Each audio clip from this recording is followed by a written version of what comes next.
അങ്ങനെ ഏറെ കൊട്ടിഘോഷിച്ച് സംഘടിപ്പിച്ച നവകേരള സമാപിച്ചു കഴിഞ്ഞു. കാസർഗോഡ് മുതൽ ലഭിച്ചത് 6 ലക്ഷത്തിലധികം പരാതികളാണ്. പരാതികളിൽ 45 ദിവസത്തിനകം തീർപ്പുണ്ടാക്കുമെന്നായിരുന്നു പ്രഖ്യാപനം. പരാതികളുടെ ഭാവി എന്തായി? അപേക്ഷകർക്ക് ഇടക്കാല മറുപടി ലഭിച്ചോ? മാതൃഭൂമി ന്യൂസ് അന്വേഷണം എല്ലാം ശരിയാക്കിയോ സർക്കാരെ?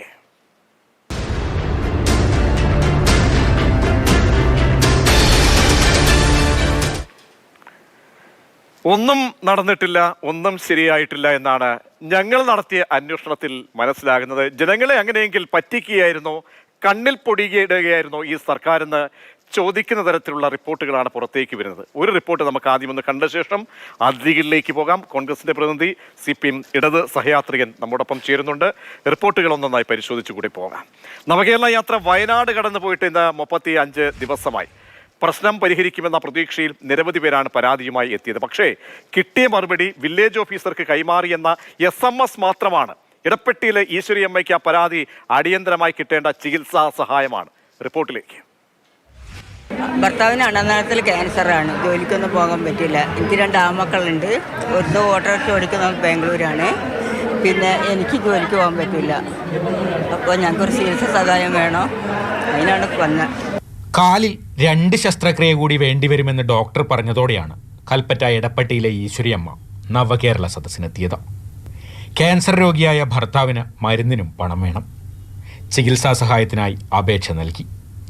1 മാസവും 5 ദിവസവും കഴിയുമ്പോഴും വില്ലേജ് ഓഫീസർക്ക് പരാതി കൈമാറിയെന്ന SMS മാത്രമാണ് മറുപടി. മെസ്സേജിൽ വന്നിട്ടുണ്ട്, അല്ലാതെ വേറൊന്നും അറിഞ്ഞില്ല. അവിടെ സ്വീകരിച്ചിട്ടുണ്ടോയെന്ന് അറിഞ്ഞ്, പക്ഷെ വേറൊന്നും അറിഞ്ഞിട്ടില്ല ഇതുവരെ.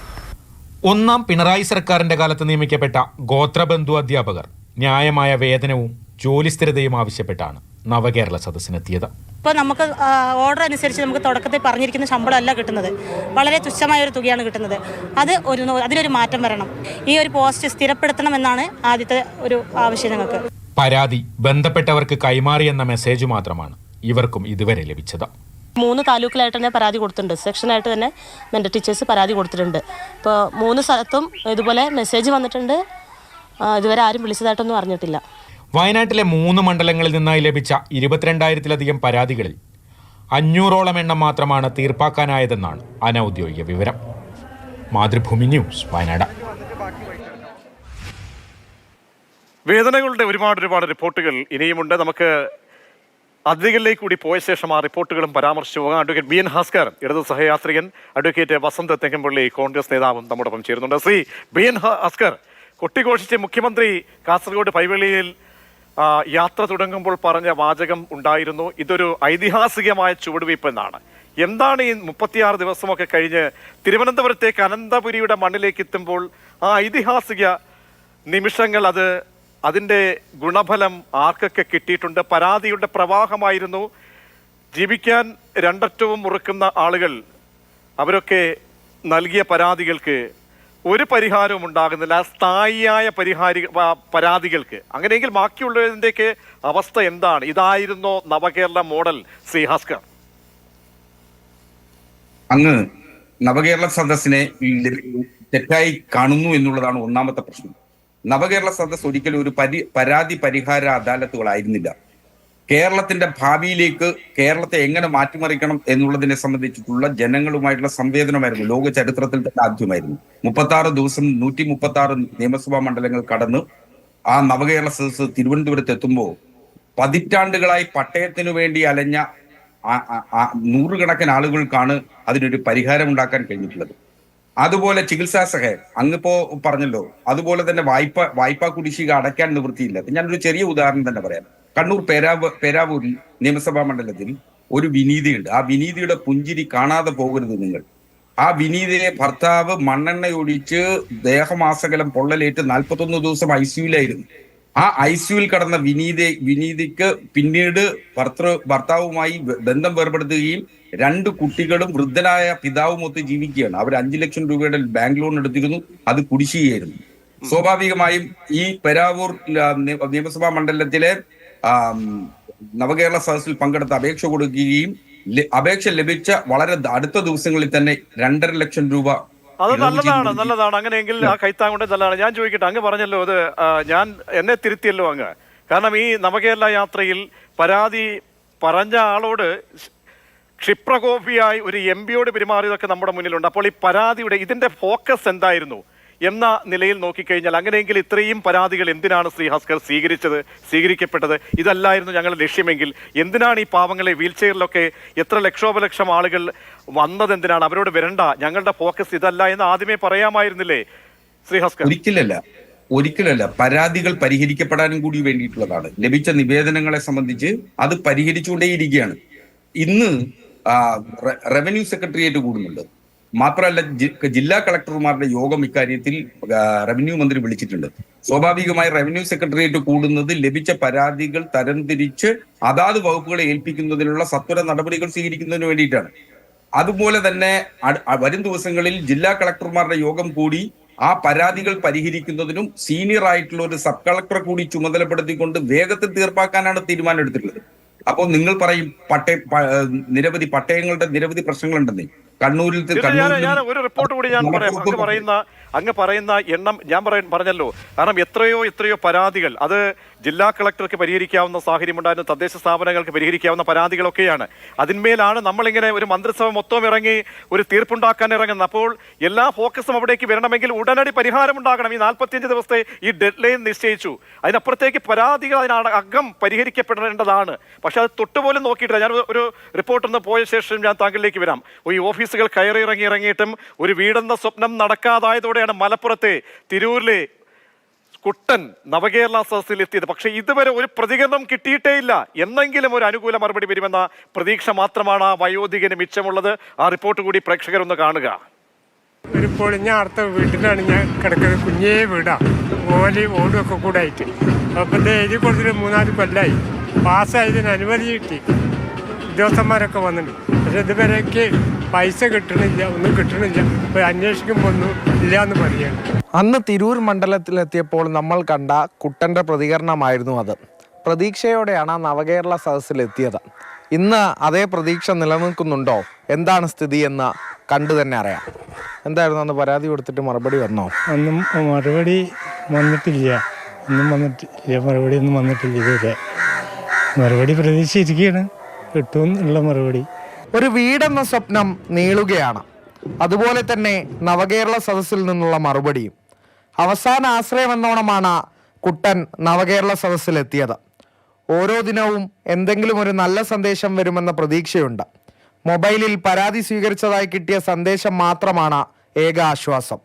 ഇതുപോലെ ഒരു പരാതി ലഭിച്ചതായി മാത്രമുള്ള സന്ദേശം പലർക്കും ഒരേ ഒരു പ്രതീക്ഷയാണ്.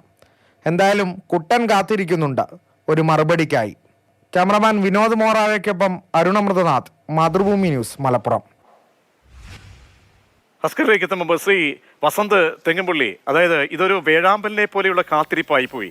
മന്ത്രിസഭ ഒന്നാകെ എത്തുമ്പോൾ എല്ലാവർക്കും പ്രതീക്ഷയുണ്ടായിരുന്നു എന്തെങ്കിലുമൊക്കെ തങ്ങളുടെ ചുവപ്പുനാടയിൽ എന്തെങ്കിലും ഒരു അഴിയലുണ്ടാകും, അനക്കമുണ്ടാകും ഫയലുകൾക്കെന്ന്. ഇതങ്ങനെയാണെങ്കിൽ ഒരു വില്ലേജ് ഓഫീസർക്കോ മറ്റുള്ളവർക്കോ കൈകാര്യം ചെയ്ത ഒരു SMS ഒക്കെ അയക്കാനാണെങ്കിൽ എന്തിനായിരുന്നു ഈ പടപ്പുടപ്പാട് എന്ന് ചോദിക്കേണ്ടി വരില്ലേ? ഈ സർക്കാരിന്റെ പ്രയോറിറ്റി അങ്ങനെയെങ്കിൽ എന്തിനായിരുന്നു? അല്ല, അതിന് ഉത്തരം കണ്ടെത്തേണ്ടത് ഈ നവകേരള സദസ്സ് അനൗൺസ് ചെയ്യുന്നതിന് 1 മാസം മുമ്പാണ്. ആ 1 മാസം നടന്ന ചില സംഭവ വികാസങ്ങളുണ്ട്. ഒന്ന്, ഈ പറയുന്ന നെൽകർഷകന്റെ ആത്മഹത്യ. ഇവർ കൊണ്ടുവന്ന PRS എന്ന് പറയുന്ന രാജ്യത്ത് ഒരിടത്തുമില്ലാത്ത ഒരു ഉട്ടോപ്യൻ സംവിധാനം. ആ സംവിധാനത്തിന്റെ പരാജയമായി പ്രസാദ് എന്ന് പറയുന്ന ആലപ്പുഴക്കാരൻ കർഷകൻ ആത്മഹത്യ ചെയ്യുന്നു. രണ്ടാമത് അതേ രീതിയിൽ തന്നെ പത്തനംതിട്ടയിൽ ആത്മഹത്യ ഉണ്ടാകുന്നു. മൂന്നാമത് ഈ സർക്കാർ ഇറങ്ങി പുറപ്പെടുന്നതിന്, ഇത് അനൗൺസ് ചെയ്യുന്നതിന് 2 ആഴ്ച മുമ്പ് ലൈഫ് മിഷനിൽ വീട് കിട്ടാത്തതിന്റെ പേരിൽ പുതിയൊരാൾ ആത്മഹത്യ ചെയ്യുന്നു. അങ്ങനെ വിവിധ വിഷയങ്ങൾ 75,000 കോടി രൂപ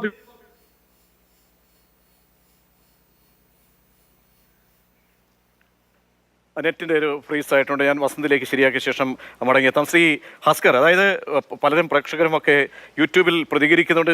ശിവകുമാർ കെ പറയുന്നുണ്ട്, തുടങ്ങിയപ്പോൾ പറഞ്ഞത് ഇങ്ങനെയൊന്നും അല്ലല്ലോ എന്നാണ്.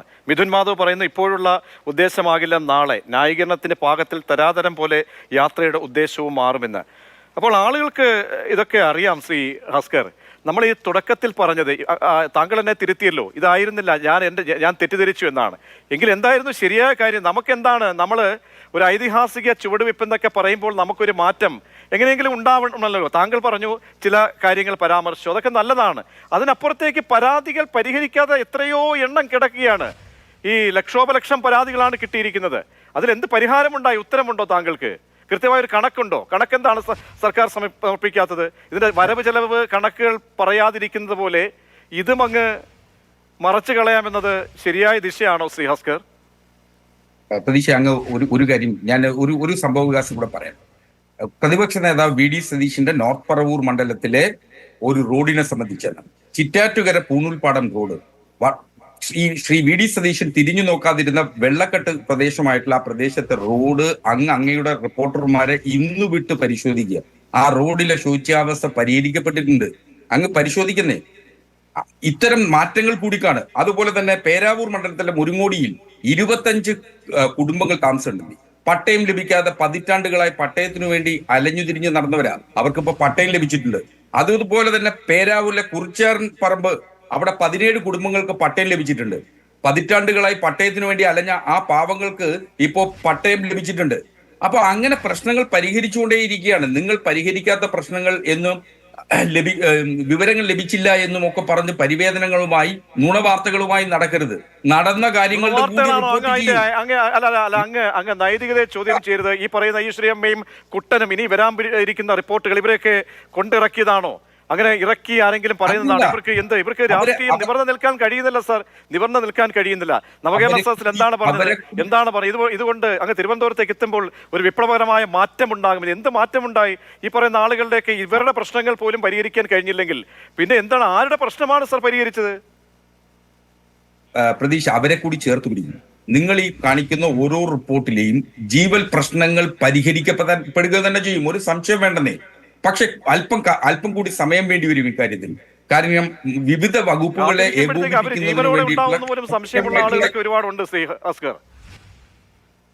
അല്ല, അങ്ങനെ സംശയിക്കേണ്ടെന്നേ. ഇവരെ കൂടി ചേർത്ത് പിടിച്ചുകൊണ്ട് തന്നെ തീരുമാനമുണ്ട്. 6.25 ലക്ഷത്തോളം പരാതികളാണ് ലഭിച്ചിട്ടുള്ളത്, നിവേദനങ്ങളാണ് ലഭിച്ചിട്ടുള്ളത്. ആ പരാതികളിലും നിവേദനങ്ങളിലും കൃത്യമായ പരിഹാരം 45 ദിവസത്തിനുള്ളിൽ ചെയ്യാൻ കഴിയും. മന്ത്രിസഭയ്ക്ക് കൂട്ടായി എടുക്കേണ്ട തീരുമാനങ്ങളാണെങ്കിൽ അത്തരത്തിൽ കൂട്ടായി എടുക്കുന്നതിന് വേണ്ടിയിട്ടുള്ള ശ്രമം നടത്തും. അതാത് ജില്ലാ കളക്ടർമാരെ ഇക്കാര്യത്തിൽ ചുമതലപ്പെടുത്തിയിട്ടുണ്ട്. വളരെ വേഗം കേരളത്തിൽ കേട്ടുകേൾവി പോലും ഇല്ലാത്ത തരത്തിൽ ഒരു അഡ്മിനിസ്ട്രേഷൻ നടത്തുന്ന ശ്രമകരമായ യജ്ഞമാണ് ഇക്കാര്യത്തിൽ നടന്നുകൊണ്ടിരിക്കുന്നത്. ചില പ്രശ്നങ്ങളിൽ വിവിധ വകുപ്പുകളുമായി ചേർന്ന് ചെയ്യേണ്ടി വരും. മലപ്പുറത്ത് ഒരു പൊതു ശ്മശാനത്തിന്റെ പ്രശ്നം ഉണ്ടായിരുന്നു. ആ പൊതു ശ്മശാനത്തിന് ലൈസൻസ് ലഭിച്ചില്ല. 5 ദിവസം കൊണ്ട് ആ പൊതു ശ്മശാനത്തിന് ലൈസൻസ് നൽകുന്നതിന് കഴിഞ്ഞിട്ടുണ്ട് എങ്കിൽ വിവിധ വകുപ്പുകളെ ക്രോഡീകരിച്ചുകൊണ്ടാണ് ചെയ്യാൻ കഴിഞ്ഞിട്ടുള്ളത്.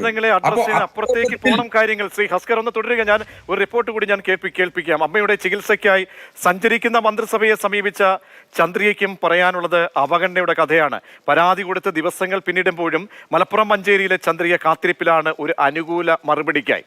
റിപ്പോർട്ടിലേക്ക്.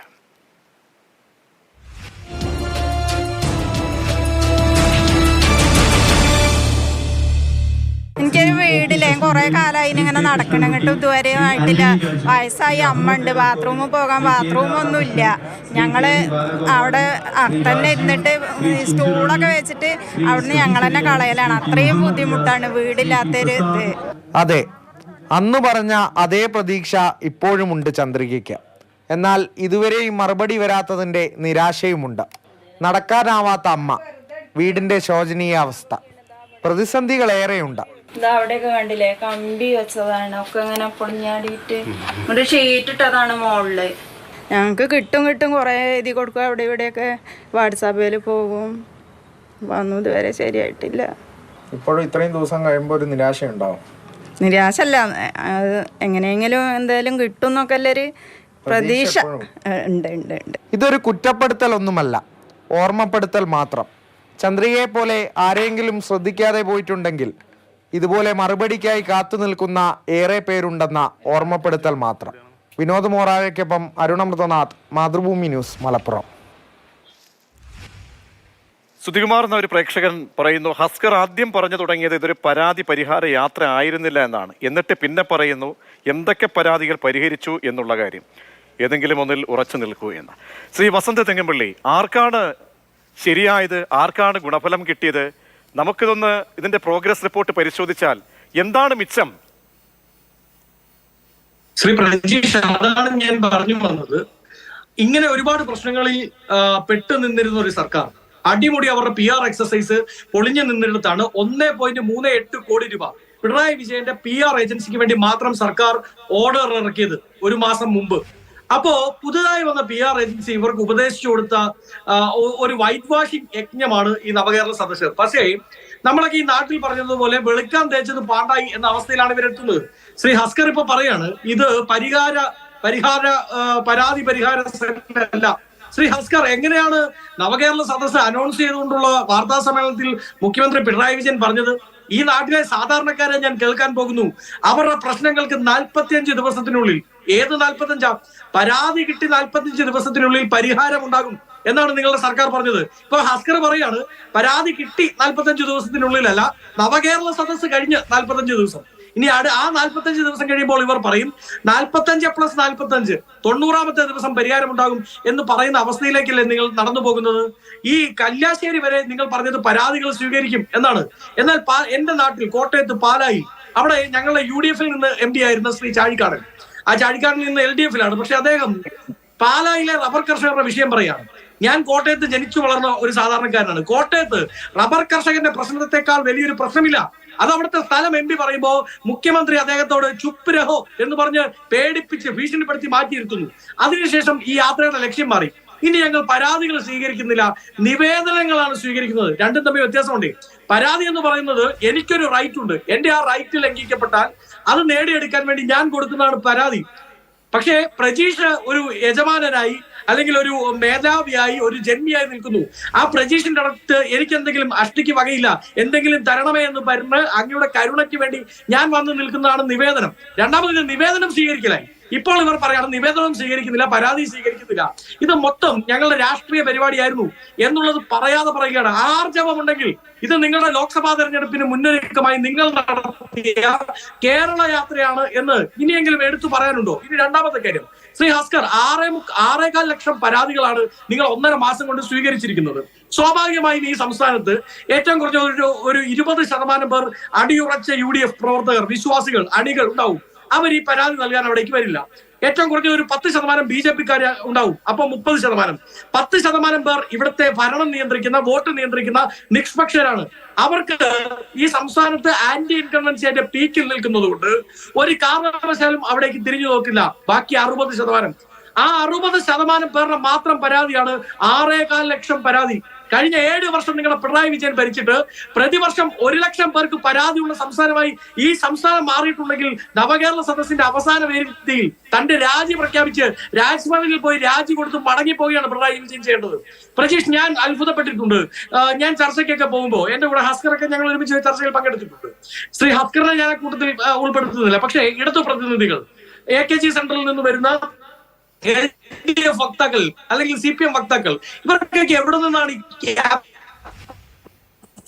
ശരി, ഒരു ഇടവേള എടുത്ത ശേഷം ശ്രീ വസന്ത തുടരുക, ഹസ്കറും തുടരുക. നവകേരള സദസ് കൊണ്ട്, യാത്ര കൊണ്ട് ജനങ്ങൾക്ക് എന്താണ് കിട്ടിയത്? വെറും തള്ള് മാത്രമായിരുന്നോ മുഖ്യമന്ത്രി നടത്തിയത് എന്നതാണ് നമ്മൾ പരിശോധിച്ചുകൊണ്ടിരിക്കുന്നത്. അതിലൊരു മറ്റൊരു റിപ്പോർട്ട് കൂടി കേൾക്കാം, എന്നിട്ട് നമുക്ക് അതിഥികളിലേക്ക് എത്താം. നവകേരള സദസ്സിലൂടെ പരാതി പരിഹാരം തേടിയ കൂലിപ്പണിക്കാരന് കിട്ടിയത് പരിഹാസം. സഹകരണ ബാങ്കിൽ കുടിശ്ശികയുള്ള 3,97,000 രൂപയ്ക്ക് ഇളവായി നൽകിയത് വെറും 515 രൂപ. ആ ദിവസം ജോലിക്ക് പോയാൽ 1000 രൂപയെങ്കിലും ആ പാവത്തിന് കിട്ടുമായിരുന്നു. ആ റിപ്പോർട്ടൊന്ന് കാണാം. താങ്കൾക്ക് 515 രൂപ കുറച്ച് നൽകിയിരിക്കുന്നു. ശേഷിക്കുന്ന തുക 3,97,216 രൂപ മാത്രം അടച്ചാൽ മതി. 3,97,731 രൂപയിൽ ഇളവ് ചോദിച്ച കൂലിപ്പണിക്കാരനായ ഇരിട്ടി സ്വദേശിയുടെ പരാതി തീർപ്പാക്കിയത് ഇങ്ങനെ. ഒരു ദിവസത്തെ പണിയും ഉപേക്ഷിച്ച് നവകേരള സദസ്സിലെത്തി പരാതി നൽകിയതാണ്. ഭവന നിർമ്മാണത്തിനായി ഇരിട്ടി ശാഖയിൽ നിന്നും എടുത്തത് 4 ലക്ഷം രൂപ. ബാക്കി അടയ്ക്കാനുള്ള തുകയിലാണ് ഇളവ് ചോദിച്ചത്. താങ്കളുടെ വായ്പാ പരിധി പരിശോധിച്ചത് പ്രകാരം പരമാവധി ഇളവ് നൽകാൻ ബാങ്ക് തീരുമാനിച്ചിട്ടുണ്ടെന്നായിരുന്നു മറുപടിയിൽ ഉണ്ടായിരുന്നത്. താഴെ പറയുന്ന പലിശ ആനുകൂല്യങ്ങൾ കൈപ്പറ്റി വായ്പാ കണക്ക് അവസാനിപ്പിക്കാം. ഒരു ദിവസത്തെ ജോലിയും ഉപേക്ഷിച്ച് വണ്ടിക്കൂലിയും മുടക്കി പരാതി പറയാനെത്തിയ ആൾക്ക് ചെലവായ തുക പോലും ഇതിലും വരുമെന്നതാണ് സത്യം. മാതൃഭൂമി ന്യൂസ്, കണ്ണൂർ. ചർച്ചയിലുള്ള എൻ്റെ പൊന്ന് ഭാസ്കറെ, നാട്ടുകാരെ പറ്റിക്കുകയാണോ അല്ലെ കളിയാ? ചർച്ചയിലേക്ക് ശ്രീ ഹസ്കർ, ഈ നവകേരള സദസ്സിലെ പരാതി പരിഹാരം എന്നത് വെറുമൊരു ഉടായിപ്പായിരുന്നു എന്ന് ഉദ്യോഗസ്ഥർക്കും തോന്നിയിട്ടുണ്ടോ? കാരണം അങ്ങനെയാണ് അവരുടെ പെരുമാറ്റം. കാരണം പരാതി എന്ന് പറഞ്ഞു കഴിഞ്ഞാൽ കണ്ണുരുട്ടുന്ന ക്ഷിപ്രകോപിയാകുന്ന മുഖ്യമന്ത്രി, അതും ഒരു MP-യോട് പോലും. അപ്പോൾ അങ്ങനെ ഒരു തെറ്റായ മെസ്സേജ് താഴേക്ക് പോയിട്ടുണ്ടോ?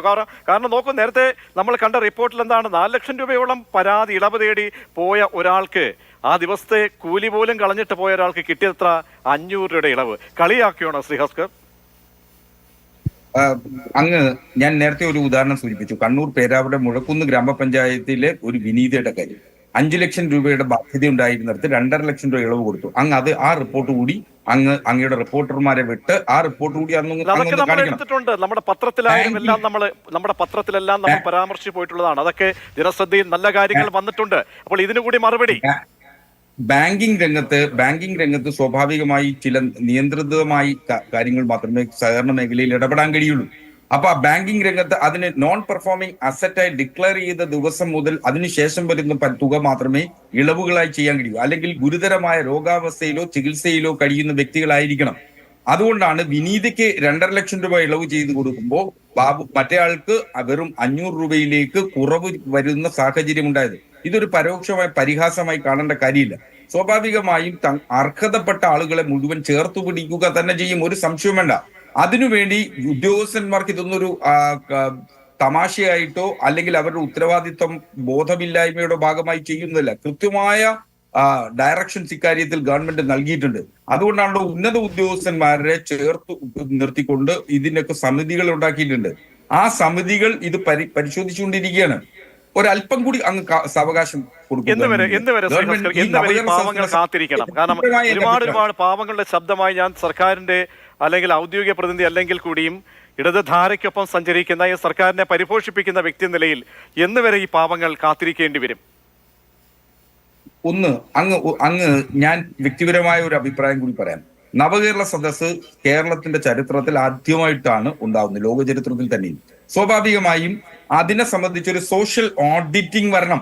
നിങ്ങൾ മാധ്യമങ്ങൾ നിരന്തരം ഇതിനെ സംബന്ധിച്ച് ചർച്ച ഉണ്ടാവണം. കാരണം എന്നാൽ മാത്രമേ എന്തൊക്കെ നവകേരള സദസ്സിലൂടെ നടന്നു എന്ന് ജനങ്ങളിലേക്ക് എത്തിക്കാൻ കഴിയും. അതുകൊണ്ടാണല്ലോ UDF ഇപ്പോൾ ഒരു വിചാരണ സദസ്സുകൾ നടത്തുന്നുണ്ടല്ലോ. ശുഷ്കമായ ആ വിചാരണ സദസ്സുകൾ 100 കസേര ഇട്ടാൽ 70 കസേരയും ഒഴിഞ്ഞു കിടക്കുന്നതായിട്ടാണ് വിഷ്വൽസിലൂടെ നമുക്ക് കാണാൻ കഴിയുന്നത്.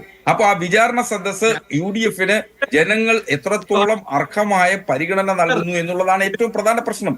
വിചാരണ സദസ്സുകൾ നടക്കുന്ന ഇടങ്ങളിൽ ജനങ്ങൾ എത്തുന്നില്ല. എന്നാൽ അതേ മണ്ഡലത്തിൽ നടന്ന നവകേരള സദസ്സിൽ 15,000 മുതൽ 25,000 ആളുകളെത്തി. പരാതികൾക്ക് വേണ്ടി മാത്രമായിരുന്നില്ലെന്നേ. നിങ്ങൾ ആദ്യം കൊടുത്ത വാർത്ത എന്ന് പറയുന്നത് ആ ബസ്സിനെ സംബന്ധിച്ചായിരുന്നുവെങ്കിൽ, ആ ബസ്സിലെ സൗകര്യങ്ങളെ സംബന്ധിച്ചായിരുന്നുവെങ്കിൽ അതൊക്കെ നേരിട്ട് കാണുന്നതിനു വേണ്ടിയാണ് ഈ ജനങ്ങൾ തടിച്ചുകൂടിയത്. മാത്രമല്ല ഇങ്ങനെ നിവേദനങ്ങൾ കിട്ടിയിട്ടുണ്ട്. ആ നിവേദനങ്ങളിൽ വിശദീകരണം കൊള്ളാം. ഞാൻ ചിരിച്ചു പോവുകയാണ്. കാരണം ബസ്സൊക്കെ കാണാൻ വേണ്ടിയാണ് ആള് കൂടിയത്. ഇപ്പോൾ എന്തൊക്കെ ക്യാപ്സ്യൂളാണ്. ഞാൻ അങ്ങേലേക്ക് സമയമില്ല. അവസാനമായി ശ്രീ വസന്ത്, ഹസ്കറിന്റെ വിശദീകരണവും ന്യായീകരണം കേൾക്കുമ്പോൾ എന്ത് തോന്നുകയാണ്? കാരണം അദ്ദേഹം ആദ്യം പറഞ്ഞത് ഇത് പരാതിയല്ല, നിങ്ങൾ ഫോക്കസ് മാറ്റിയെന്ന്. പിന്നീട് പറഞ്ഞത് ബസ് കാണാൻ വരുന്നുവെന്ന്. പിന്നീട് പറഞ്ഞത് പരാതികൾ, 2 കേസുകൾ അദ്ദേഹം പറയുന്നു അവിടെ പരിഹാരമുണ്ടായെന്ന്. അല്ല ശ്രീ പ്രജീഷ്, അങ്ങനെ ആളെ കൂട്ടാനായിരുന്നെങ്കിൽ ഈ ബസ് മേടിച്ച 1.5 കോടി രൂപ മുടക്കി വല്ലോ മമ്മൂട്ടിയോ മോഹൻലാലിനെയോ വല്ലോ ഈ യാത്രയുടെ കൂടെ ബ്രാൻഡ് അംബാസിഡർ ആയിട്ട് കൊണ്ടുപോയിരുന്നെങ്കിൽ ഇതിനേക്കാളും കൂടുതൽ ആള് കൂടുമായിരുന്നു. എനിക്കറിയാമെന്നേ, വളരെ കൃത്യമായി തൊഴിലുറപ്പ് തൊഴിലാളികളോട് നിങ്ങൾ ഈ സദസ്സിൽ പങ്കെടുത്തില്ലെങ്കിൽ നാളെ നിങ്ങൾക്ക് ജോലി ഉണ്ടാവില്ല എന്ന് പറഞ്ഞ് ഭീഷണിപ്പെടുത്തി കൊണ്ടുപോയി. DYFI സഖാക്കളെ വിട്ട് നിങ്ങൾ അതാത് കോളേജുകളിലെ കുട്ടികളെ കൊണ്ടുപോയി. കോട്ടയത്ത് DO ആ കോളേജിൽ ക്ലാസ് നടക്കുന്ന ദിവസം കോളേജിലെ കുട്ടികളോട് വിളംബര ജാഥയിൽ പങ്കെടുക്കണമെന്ന് പറഞ്ഞില്ലേ? സംസ്ഥാനത്ത് മുഴുവൻ ഒട്ടുക്കും അച്ചടക്കമുള്ള കുട്ടികളെ നവകേരള സദസ്സിൽ കൊണ്ടുവരണമെന്ന് പറഞ്ഞില്ലേ? അങ്ങനെയൊക്കെയാണ് നിങ്ങൾ കൊണ്ടുവന്നത്.